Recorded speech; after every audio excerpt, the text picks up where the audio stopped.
Well, wellity well. Guess who's back? Back again. It's me, Stuart, with Let's Pinch Loren the Amazon Princess after what I believe is 2 years. Had a moment of realizing that,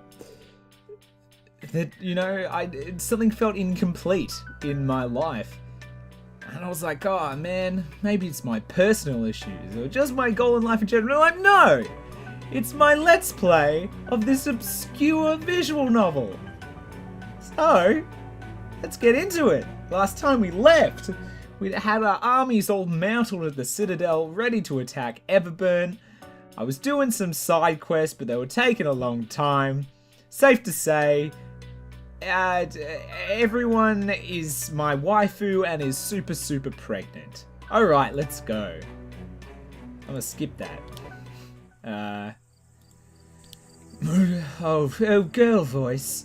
Not Loren's, but, no, Majesty. Are you prepared to send the Grand Army against Fost in the Everburn Mountains? There is no turning back after this. Yes!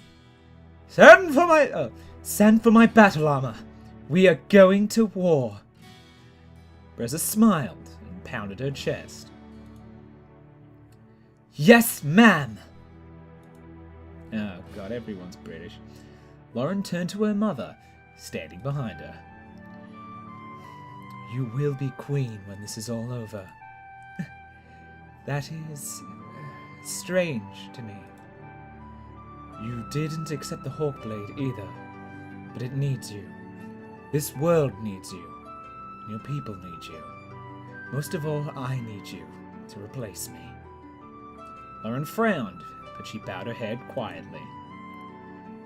Karen stroked her hair once. The motherly touch struck Loren's very core. When she raised her head again to look into her mother's eyes, she stood as an adult. Both nations had recognized the might of Loren, Amazon Princess. They granted her power over the nation's armies, combining them into one. She was now the supreme commander, higher than both General Ashtran and Samal. With Saren still as her second in command, he rose in rank as well. Yet no one could have prepared them for what was to come. Not even Loren. Saren loaded the supply wagons alongside the other male servants just outside of the Citadel walls. Slave mistresses watched over her men prudently. It was jarring for Saren to once again be under the harsh eye of the Amazons.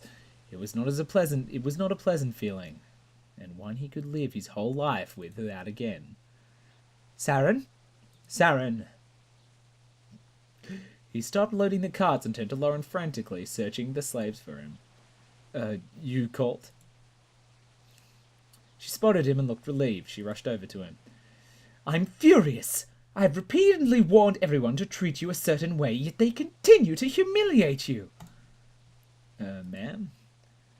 I will have the heads of whoever put you here. Who was it? Put me here? I'm volunteering.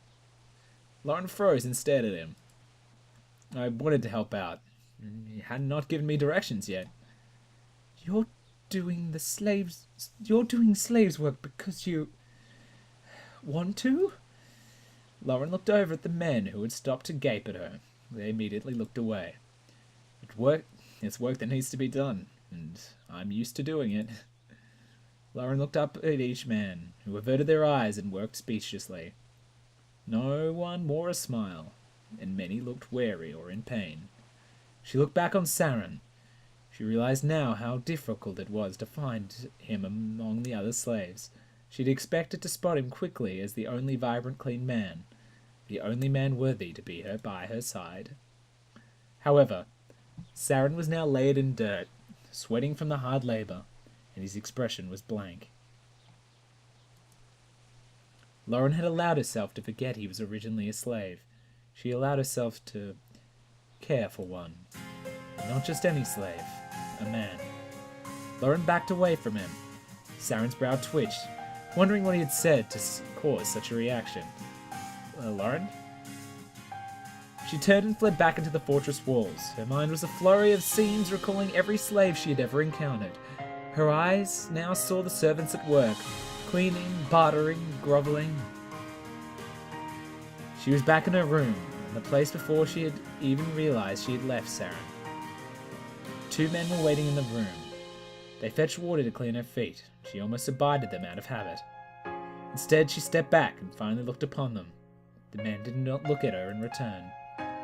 Loren bent down and picked up the water basin from one of the bowed men. He trembled, as if she was about to reprimand him. "What is your name?" The man continued to turn away, still shaking in fear. "What is your name, man?" "This one does not speak, mistress." Loren looked over at the other man, also groveling on his hands and knees. "His tongue was taken for disobedience." Loren almost dropped the water basin. She bade the man to take it from her. She went blind from images of Saren in either of their places. She saw her mother smiling upon Reza, and imagined her sneaking away from the citadel just to be with him. She imagined what would have happened to her mother had anyone else found out about the affair with him. And then instead of her mother, Loren imagined herself and Saren. It was then, as she stood leaning against the cold stone of her room, that Loren finally realized why she had to become queen.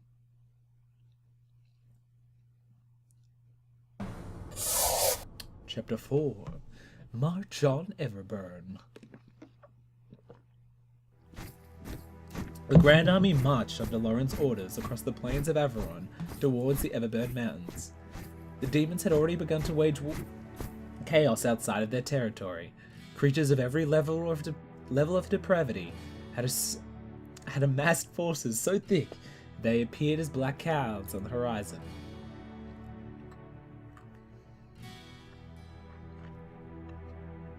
Loren watched her troops span the entirety of the plains before her. She stood proud as she shouted to address them. "Today we begin our march into wicked lands. There will be evil. There will be death and blood and sheer terror. There will be your darkest nightmares and greatest fears. But remember that you are there to destroy it. You are righting those wrongs. You will be justice itself, extinguishing their lies. And in their wake, there will be glory, hope, peace. There will be good again." She stood out her sword and pointed it towards the sky. It was a beacon that spoke more than any of her words could. Its light pulsed across Loren's skin and onto Saren, standing faithfully beside his princess. The dull roar of demons behind her had become undeniable. Before they could even begin to confront Faust, they would cleanse the world of every last demon. Loren gave out a roar of her own, signaling a charge. Her sword cut forwards to aim at the demons. The army moved. Loren looked over to Saren by her side. They gave each other a resolute look. Then they bounded forward together into battle. Oh boy, it's time to do lots of fighting. Here we go. Okay, who didn't suck? Draco. And you, and karate. Let's boogie. Okay. Rolling around at the speed of sound. Ah, boy. It's like riding a bike. Never forget the fire dog setting you on fire. I got a present. Got a present for you.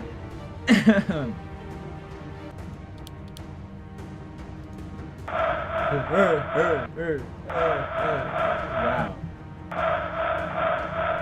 Good sound effect.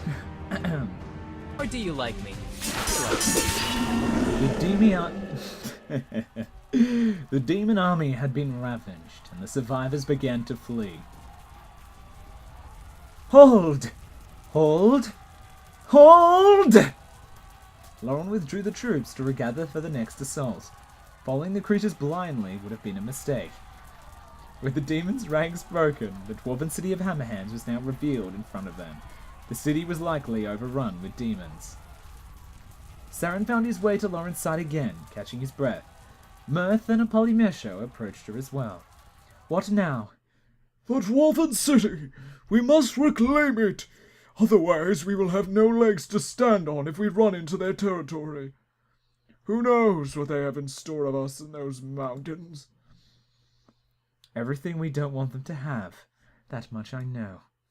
Shouldn't we be focusing our efforts on killing Faust? He's the only demon holding the army together. But how would we even find him? Wouldn't he be on that castle atop the highest volcano? That is where they would expect you to look for him. We shouldn't waste men's lives charging that castle. My divination. I wish it was strong enough to work here. Then I could search for him that way. I could only help you with that. I could help you with that. I will lend you all my power. But would that be enough? Yes, I think that a wizard as powerful as you could give me what I need to use my divination. We need to take back Hammerhands, no matter what. Yes, I will order the army into formation shortly. We need to march on these demons before they have time to recover. Just say the word. Saren could not part from his mistress's side. He found Loren speaking with the army's generals. She looked up when Saren approached and smiled at him. Saren was allowed not only to stand by her side, but to interject with ideas and commentary. Loren even praised him. It filled Saren with a sense of self-worth he had never held before. Oh boy. The inside of Faust's helmet glowed red as he stared down at Loren's armies reforming outside of Hammerhands. If they reclaimed that city, they would soon be in his territory. But he knew that it was not yet over. Soon their army would be in his hands, and they'd play by his rules. A demon teleported into the room, collapsed on the floor and tried to breathe. Faust looked behind him and saw that it was Jell. Oh, goddamn. Why did I stop playing this game? Master. Faust said nothing and turned back around. I failed you. Grob! The Green Goblin suddenly appeared in the room. Once he realized where he was, he bowed his head humbly. Yes, my lord. How may I serve you? You are intelligent. If my master so says. You have been the... No. You have been the only one I've been able to truly rely on since my return. Jell, still barely alive on the ground, looked up at Grob with venom. I need you to serve me once more. Yes, my lord. I can serve you, Lord. Please. Grob looked down only once at Jell before disappearing of his own will. What about me? I have no more use for you.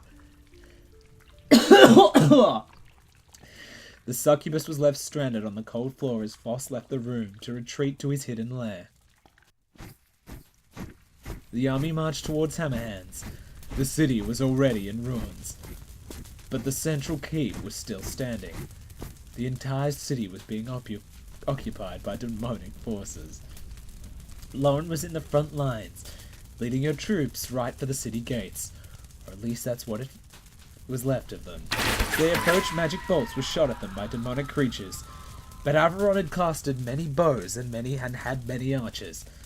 Ashtran signaled for their thousands of arrows to fly. Many demons were struck and fell from the walls. They were armed and charged the city without much resistance. The true fight would be inside the dwarven walls. The army flooded into what was left of the town square. Each soldier impaled the closest demon. The death cries of hundreds of demons were music to their ears. Familiar sound from above broke through it all. Loren looked up and saw griffins circling overhead. What? Why are they here? Loren pulled her sword from a dead demon and scanned the skies to see where the griffins were going to land. She navigated through the chaos, shouting Saren's name. He heard and followed her. The giant beasts landed outside the city. Loren and Saren ran up to them just as Breza dismounted. Princess Loren, the citadel is under siege. Loren looked up. Locked up. That was impossible. By the demons? Yes. Our forces are holding back waves of goblins at their pets, but we won't be able to push them back alone. Princess, we need you to fly with us back to the Citadel immediately, otherwise we may lose it. That will not happen. The Citadel will stand strong, just as our great mothers designed. But you can't leave, Loren. You're needed here. I will go. They looked up to see Karen. She raised her head high. I will defend my home and my people. My queen. Mother? Listen to Saren. You need to stay here. Win this battle and take Everburn. I will liberate the Citadel and find you before you battle Faust. I promise. You cannot do this by yourself. I am still an Amazon. I am still your queen. Loren looked over at Saren, her eyes glistening. She feared for her mother's life, but what they were doing was more important than even just the Citadel. The entire fate of the world depended on the battle here. She's a big girl. She can handle one little fight on her own. This battle actually needs you. Loren groaned. She didn't want to let this happen, but she knew she couldn't resist it. Fight well. Karen raised her chin and nodded. She said nothing as she and Breza lifted from the ground their griffins and became specks in the sky. The cries from the city were hard to ignore as they ran back inside to continue their fight. You're all dead meat! Saren put on an accent for you stab particular part.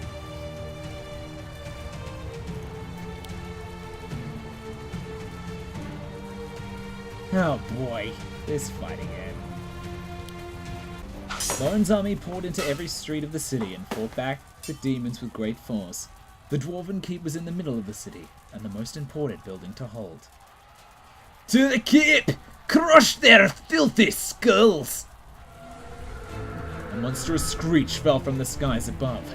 Loren expected to be the farewell of the griffins, but it was far from it. They all looked up to see a massive winged creature fly over, its shadow engulfing them. What is that? A drake!